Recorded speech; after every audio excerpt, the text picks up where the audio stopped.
आपका बेहद शुक्रिया कि कल शाम में आपने फ़ोन करके मेरी खैरियत और मुझसे दरियाफ़्त किया कि क्या हुआ, और आपने मुझे बताया कि आपने फ़ौरन पुलिस के आला अहदेदारों से बातचीत भी की। मैं आपका बेहद शुक्रिया अदा करता हूं कि आपने अपनी संवैधानिक जिम्मेदारी को एक रुकने पार्लिमान की जान पर जब कातिलाना हमला किया गया टोल गेट पर, आपने उस बात की मैं आपका शुक्रिया अदा करता हूं। स्पीकर साहब, मैं मुख्तसर से यहाँ पर ये बात कहना चाहूँगा कि मुख्तलिफ सियासी पार्टियाँ मुख्तलिफ प्रदेश में इक़्तिदार पर हैं। ये बात आप तमाम को मैं गोशेगुजार कर रहा हूँ कि आखिर ये कौन लोग हैं जो गोली पर भरोसा करते हैं, बैलेट पर नहीं करते।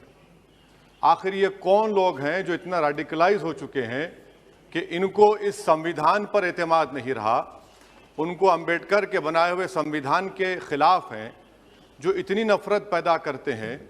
आखिर ये कौन लोग हैं? मैं इसको सियासी गुफ्तगू नहीं करूंगा, ये सबके लिए छोड़ रहा हूं, क्योंकि जहां तक मुझे मालूम कि मैं 2 मरतबा का विधायक हूं, 4 मरतबा का सांसद हूं, और अगर इस तरह से अगर राजनीति आगे बढ़ेगी कि टोल गेट पर गाड़ी रुकती है और 4 राउंड गोलियां चलाई जाती हैं, आखिर इन नौजवानों को ये कैसे रेडिकलाइज हुए?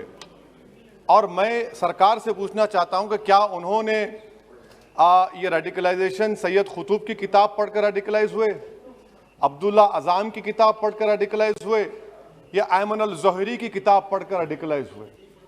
इसीलिए मैंने सरकार से 2015 में कहा था कि इंटरनल सिक्योरिटी डिपार्टमेंट MHA में उसमें तमाम मज़ाहिब के लोगों का एक काउंटर रेडिकल सेल बनाइए आप।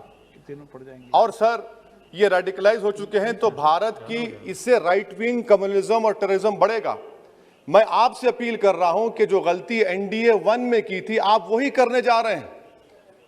आपको नुकसान होगा, आपकी सरकार को नुकसान होगा, देश को तो, देश की सालिमियत को खतरा तो पैदा हो रहा है।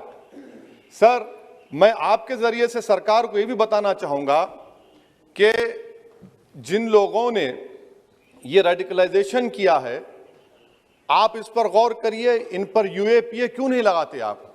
अगर कोई स्पीच देता है, अगर कोई फेसबुक पर किसी क्रिकेट मैच पर किसी टीम की तायीद करता है तो UAPA लगता है। एक सिटिंग MP के ऊपर UAPA नहीं लगेगा सर। मैं सरकार पर छोड़ता हूं। सर, चौथी बात यह है कि रेडिकलाइजेशन की जब बात होती है, हमने यहां पर एक कांग्रेस के बड़े नेता से सुना कि 2 भारत हैं दौलत के एतबार से। नहीं सर, भारत की दौलत मोहब्बत है। भारत की दौलत पैसों की दौलत नहीं है, भारत की दौलत मोहब्बत है। हां, 2 भारत हैं, एक मोहब्बत पर जो पिछले कई बरसों से आबाद है, और एक नफरत पर भारत बन रहा है। तो क्या आप दौलत की भारत की मिसाल देंगे या मोहब्बत की भारत की मिसाल देंगे?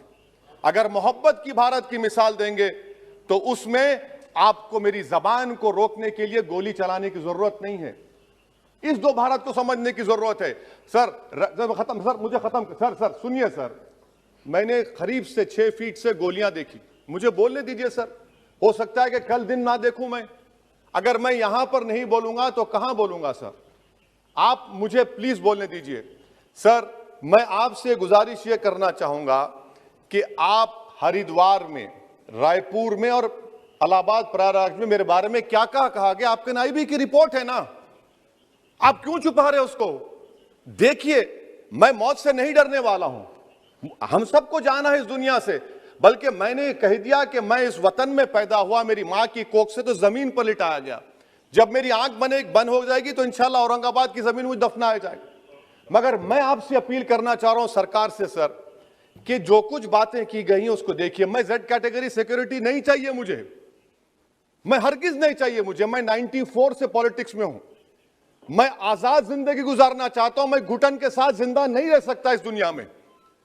मुझे जिंदा रहना है तो अपनी आवाज उठाना है, मुझे अब जिंदा रहना है तो सरकार किसी के उनके खिलाफ बोलना है, और अगर गोली लगती है तो मुझे कबूल है, मगर मैं घुटन की जिंदगी नहीं गुजार सकता सर। मेरा मानना यह है कि संविधान में अगर देश के गरीबों को, मजलूमों को, अल्पसंख्यक समाज को सिक्योरिटी मिलेगा तो मुझे मिलेगी। सर, आपकी चिंता हमें है ना सर, इसलिए सिक्योरिटी दे रहे हैं सर। आपको नहीं सर, देश के गरीब बचेंगे तो मैं बचूंगा। ओवैसी की जान इखलाक पीलू से बढ़कर नहीं है सर। ओवैसी की जान उस वक्त बचेगी जब गरीब की जान बचेगी। इसीलिए मैं आपके जरिए सरकार से अपील करना चाहूंगा कि सर, इस नफरत को खत्म करिए, इस नफरत को खत्म करिए और इस पर आप गौर करिए।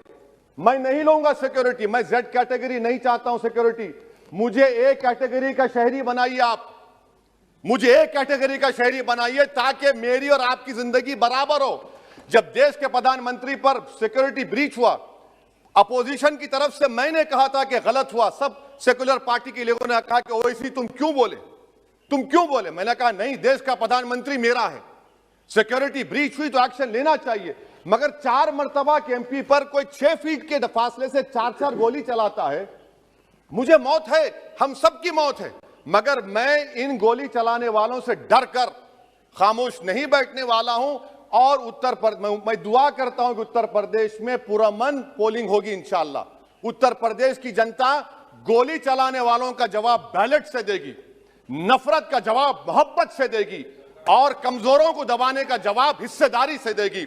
मेरी आपसे गुजारिश है सर कि मुझे जेड कैटेगरी नहीं चाहिए, मैं रिजेक्ट करता हूं। आप इंसाफ करिए सर, उस पर यूएपीए लगाइए। और इनके दिमाग कौन है, 2 लोग रेकी करते हैं, उनको मालूम कि मैं मीरठ किठौर से आ रहा हूं उस टोल गेट पर, और 6 फीट के फासले पर गोली चलाते हैं। तो आप देख लीजिए सर, आप सरकार के हवाले, अगर आप इंसाफ करना चाहें आप इंसाफ कर सकते, मगर रेडिकलाइजेशन आपको नुकसान पहुंचाएगा और इससे राइट विंग टेररिज्म बढ़ेगा। शुक्रिया सर।